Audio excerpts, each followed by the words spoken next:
Hay un caso que está dejando al descubierto la división que existe entre el Poder Ejecutivo y el Poder Judicial, entre demócratas y republicanos en Estados Unidos.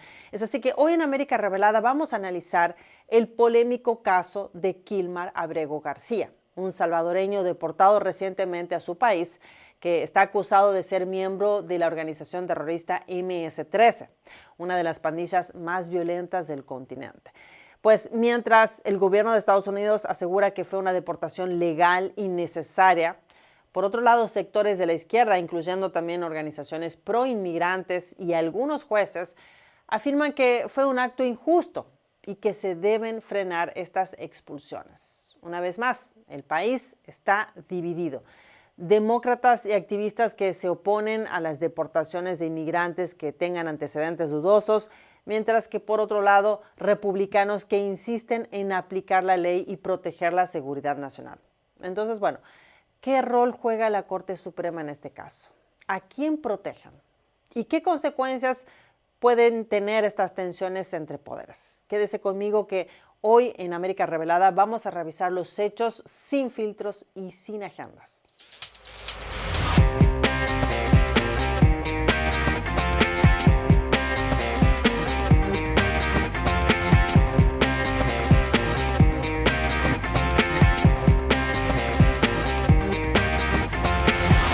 Bienvenidos a un nuevo episodio de América Revelada. Con usted, Elina Villafañe, y hoy vamos a hablar de este tema, de este caso que está generando tanto debate en el gobierno y en la justicia de Estados Unidos. Pero vamos a hablar desde un lugar diferente de lo que vemos y de lo que estamos escuchando de los medios de comunicación. Primero que nada, ¿qué sabemos sobre Kilmar Abrego García? Bueno, sabemos que es salvadoreño, que tiene 29 años, que ingresó ilegalmente a Estados Unidos, según él, en el año 2012, aunque varios registros judiciales indican que llegó a Estados Unidos en el año 2011. Sabemos también que durante más de una década vivió en Maryland junto a su esposa y sus hijos y que en el año 2019 él fue arrestado en un operativo policial tras ser visto junto a supuestos miembros de la pandilla MS-13 en el estacionamiento de un Home Depot que en una zona que es conocida por la actividad de esta organización. En ese momento, los oficiales argumentaron que por las reglas internas de la MS-13, los miembros de la pandilla solo se relacionan entre ellos o con aspirantes, lo que, ya marcaría una señal de alerta contra Abrego García, ¿verdad? ¿Y qué evidenció la policía durante su arresto? Que Abrego García llevaba puesta una sudadera con símbolos usados por pandillas, una gorra de los Chicago Bulls, señalada también en los informes policiales como un código usado por miembros activos de la pandilla. También portaba más de $1,100 en efectivo y una pequeña cantidad de marihuana. Además, una fuente considerada como confiable por la policía identificó a Abrego García por su apodo Chele, y también lo vinculó al clique Westerns de la MS-13. Es decir, de la pandilla donde él presuntamente sería miembro. Es así que en ese momento los agentes encontraron que García cumplía 5 de 11 criterios de afiliación a pandillas. Entonces, ¿qué podemos decir? ¿Que García es inocente, como dicen muchos medios de comunicación, o no? Pues él niega cualquier vínculo con pandillas. Alega que él fue enviado a Estados Unidos por su familia tras recibir amenazas por parte de la pandilla Barrio 18 en El Salvador. Ahora, cabe decir que la pandilla Barrio 18 es rival de la pandilla MS-13. Y algo importante también de mencionar es que hoy en día en El Salvador esa pandilla, Barrio 18, ya fue reducida considerablemente justamente debido a las medidas de seguridad que estableció el presidente de El Salvador. Por ejemplo, aquí vemos en este artículo de Inside Crime que informa que la pandilla Barrio 18 es una de las pandillas juveniles más grandes del hemisferio occidental, al igual que su rival más conocida, la Mara Salvatrucha o MS-13. Dice, si bien la pandilla tiene células que operan desde Centroamérica hasta Canadá, se ha visto muy debilitada en El Salvador tras la ofensiva nacional de seguridad lanzada por el gobierno de Nayib Bukele en marzo de 2022. Ahora, las fuerzas de seguridad, dice, han encarcelado a más de 10,000 presuntos miembros de Barrio 18 durante la ofensiva que ha continuado en el 2023. Quienes siguen prófugos se han escondido o han huido del país. Ahora, los abogados de Abrego García afirman que la ropa que vestía cuando fue detenido no prueba nada. Dicen que no hay evidencias sólidas que lo vinculen directamente con crímenes. Y que, bueno, su detención y su deportación también violaron el debido proceso. Y también señalan que Abrego García tenía una orden de retención de deportación activa, emitida por un juez en octubre del año 2019, debido al riesgo que corría en su país por esta pandilla Barrio 18.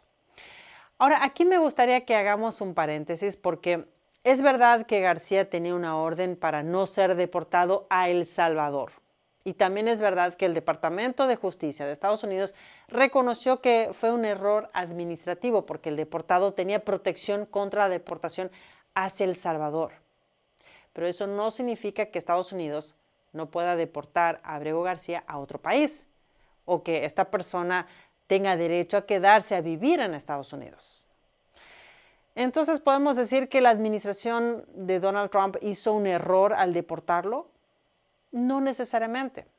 Ahora, con respecto a que lo enviaron a El Salvador, hay quienes dicen en el gobierno de Estados Unidos que Abrego García es salvadoreño, entonces no habría error, y que la amenaza de esta pandilla Barrio 18 aparentemente ya no es una amenaza inminente, entonces finalmente no lo consideran como un error. Pero también se puede decir que el gobierno de Estados Unidos no tuvo en cuenta la orden que tenía Abrego García para no volver a su país.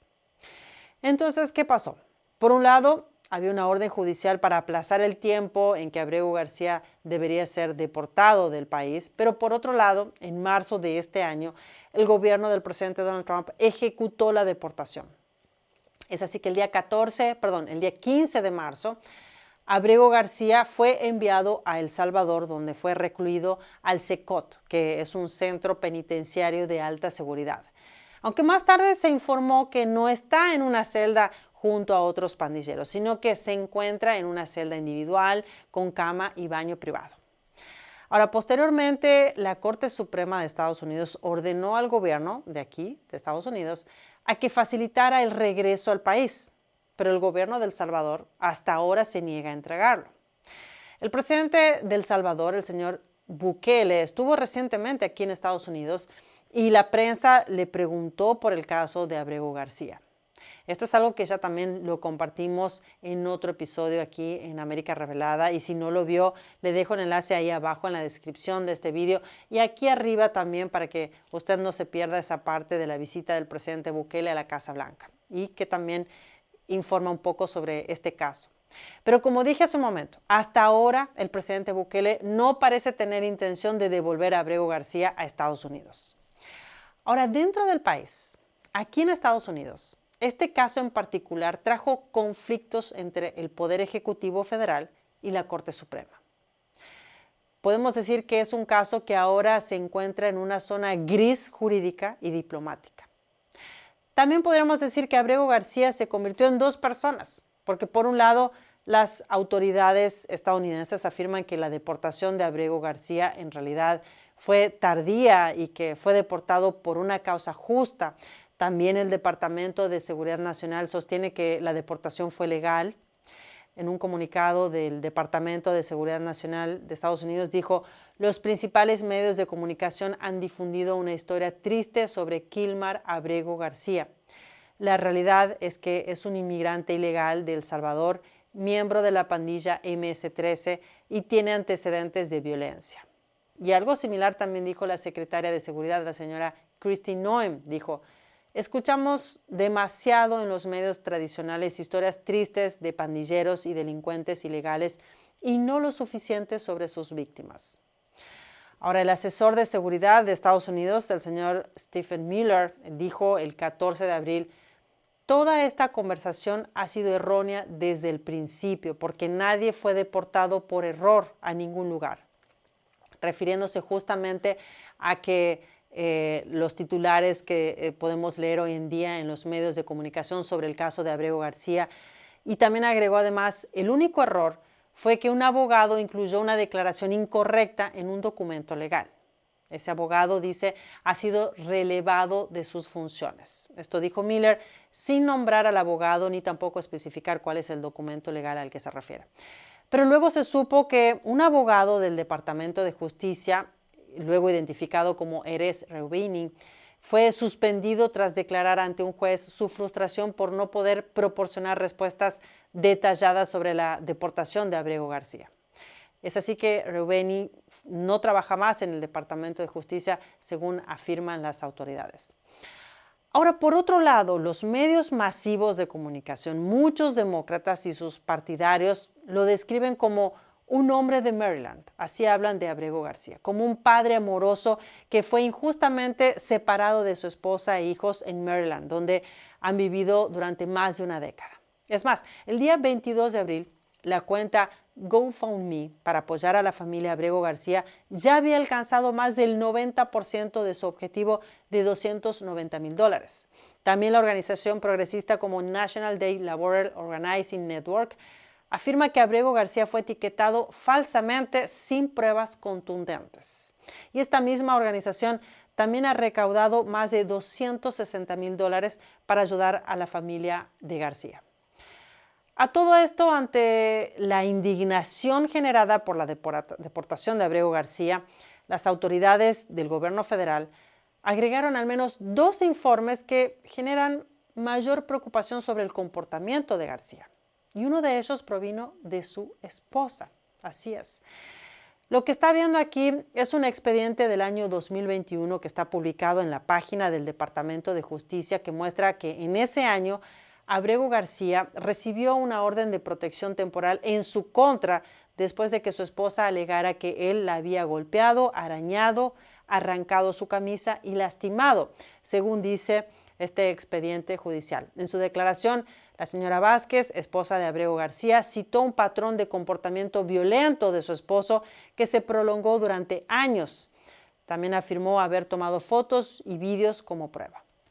Ahora, finalmente, este caso judicial se cerró el mismo año, 17 de junio, después de que la señora Vázquez no se presentó en una audiencia en la que se le iba a solicitar una orden de protección más larga, según también muestran los registros judiciales en línea.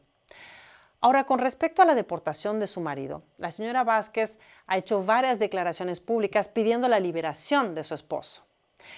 Y cuando un presentador de ABC News le mencionó sobre la solicitud de la orden de protección y le preguntó si ella le tenía miedo a su esposo, la señora Vázquez hizo una pausa y respondió: mi esposo está vivo, es todo lo que puedo decir. Bueno, no entiendo. Por mi parte, la verdad que no entiendo su respuesta a la pregunta que le hicieron, pero quizás usted sí, y de ser así, por favor, le espero que me deje su mensaje ahí más abajo porque me encantaría saber qué es lo que quiso decir. Además, el Departamento de Seguridad Nacional de Estados Unidos también afirmó que los informes de inteligencia encontraron que también Abrego García estaba involucrado en el tráfico de personas. El señor Jason Pack, un agente especial del Departamento de Seguridad Nacional de Tennessee, confirmó a nuestro medio The Epoch Times que un policía estatal detuvo a Abrego García por exceso de velocidad en el año 2022. Y tras la detención, el agente notificó a las autoridades federales de inmigración, al FBI y también al Departamento de Seguridad Nacional, según Pack, pero no dio más información que la que estamos contando aquí. Sin embargo, el presidente Donald Trump reveló recientemente más detalles relacionados con esa detención que ocurrió en Tennessee. El presidente dijo esta semana que se descubrió que Abrego García transportaba a 7 personas desde Texas a Maryland sin licencia de conducir y que, bueno, excediendo el límite de velocidad es que la policía lo detuvo finalmente. A todo esto, la semana pasada, el senador demócrata de Maryland, el señor Chris Van Hollen, viajó a El Salvador para visitar a Abrego García después de que el presidente salvadoreño ya dijo que este hombre no va a ser devuelto a Estados Unidos. Y para que se concrete esa visita, ya que él no pudo llegar a Secot, funcionarios salvadoreños llevaron a Abrego García al hotel donde estaba hospedado el senador Hollen. Y sobre esta visita del funcionario estadounidense a este presunto pandillero del MS-13, la secretaria de prensa de la Casa Blanca, la señora Karoline Leavitt, criticó a Van Hollen, a este senador, por querer visitar, y cito sus palabras, a un terrorista ilegal deportado de la MC-13. Levitt también acusó a Van Hollen de no expresar la misma empatía por Patty Morin. Por si no la conoce, Patty Morin es la madre de Rachel Morin, quien fue asesinada por un inmigrante ilegal salvadoreño en el año 2023. Pues si no recuerda esa información, el señor Víctor Antonio Martínez Hernández, de 24 años, fue declarado culpable el día 14 de abril de asesinato premeditado en primer grado, violación en primer grado, delito sexual de tercer grado y secuestro. Pero sobre este caso el senador Hollen no se manifestó. Entonces, bueno, frente a esta situación compleja, usted y yo debemos preguntarnos si debería respetarse la orden de deportación emitida por el gobierno, si existe evidencia de afiliación criminal, aunque no haya alguna condena judicial. ¿Hasta dónde puede llegar la Corte Suprema para revertir decisiones migratorias? Y algo que le pregunté al comienzo de este episodio.